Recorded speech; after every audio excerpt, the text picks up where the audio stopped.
So we decided to ask Gurudev everything on Gurudev. The topic for the AGA is love, relationship, marriage. We have a bunch of Well, I am not experienced in this, let me tell you. The topic is hair,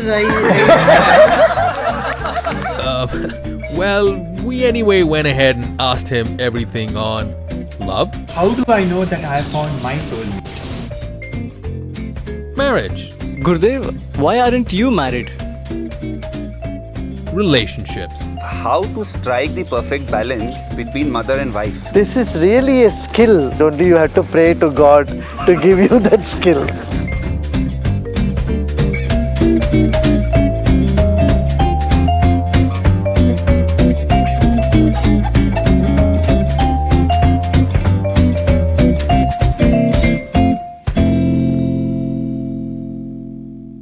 Gurudev, what's better for our spiritual growth?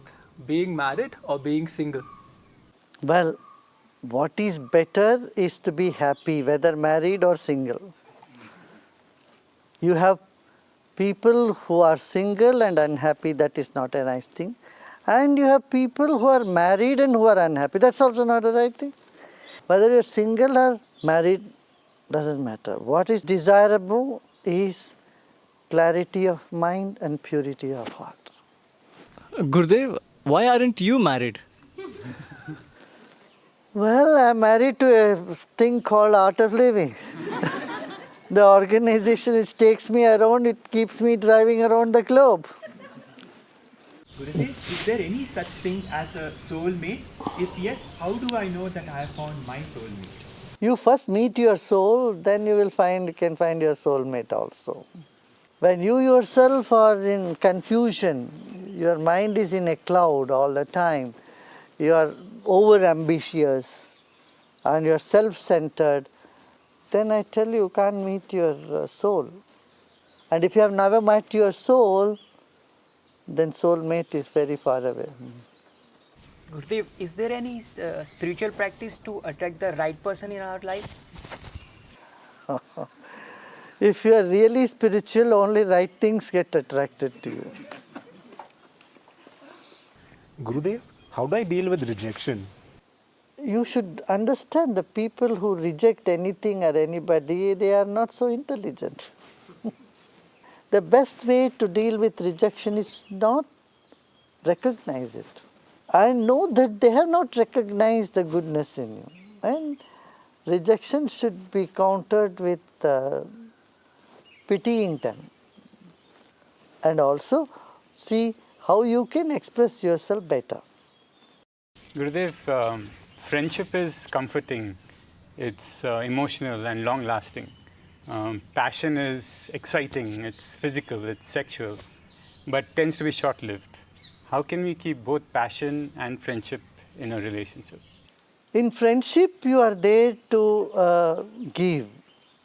In passion, you want to take something out of it. Passion must be there in life, that's okay. But it should be in the background. In the forefront should be the willingness to give. You know, if you want things to work well. Gurudev, does having a sex life affect our spiritual growth? If that was the case, then it would have been a blanket ban for people. You will never get spiritually elevated if you are married. But that is not the case. There are many rishis and householders are also given the dharma that they can also experience moksha. What is detrimental is obsession. Obsession with any of the sense objects. Obsession about food, about sex, about movies, or whatever it is. It's not congenial. It's not congenial even for a healthy living, let alone for spiritual growth.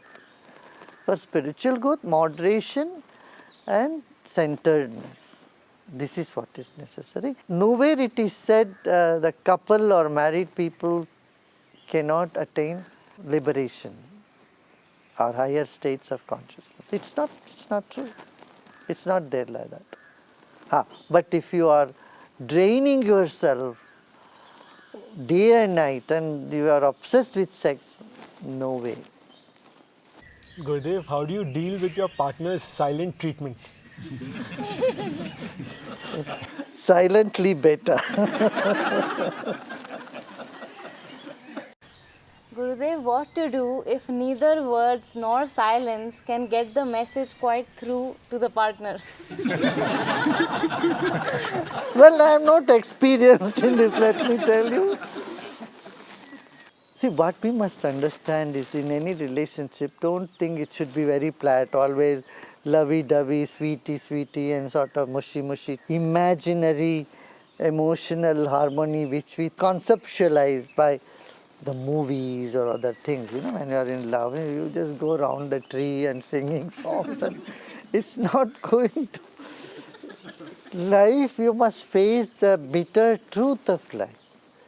And if you can hold hands in the bitter circumstances that life poses in front of you and move through it, then your bonding becomes strong. We must know that, see, in any relationship or in anything, there could be ups and downs. And if downs come, don't mind it.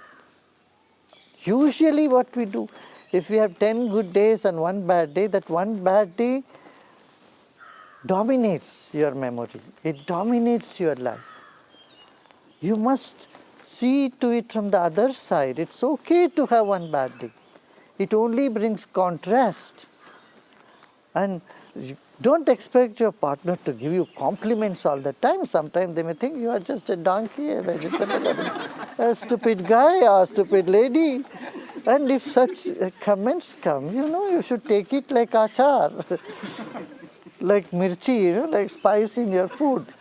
That broadened mindset can only come if we have common goal to achieve and if we have our attention on the spiritual values of life.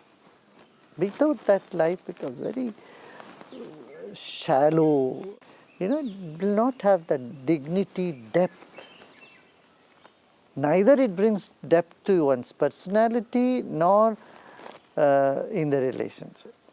So it's absolutely essential for people to take some time, go within. Meditation, again and again I say. If you keep meditating, you don't store your stress and one day pour it on your spouse or on your partner. So these garbages that we collect on a daily basis in our interaction due to stress and all that stuff, we can process that every day and feel free through meditation. And time to time you must do some silence retreat. From morning till night you are with the same person talking, and then, it could be very nauseating. However good the person is, you must remember to take some time for yourself and go into deep silence. Even few days in a year will rejuvenate you and make you blossom. Yeah, you will be more beautiful. Gurudev, how to strike the perfect balance between mother and wife? And is it even possible? You just don't stand in the middle. You just let them have their own fireworks and you be witness. If you take any sides, you are into problem. Even if you don't take sides, even then you get into problem.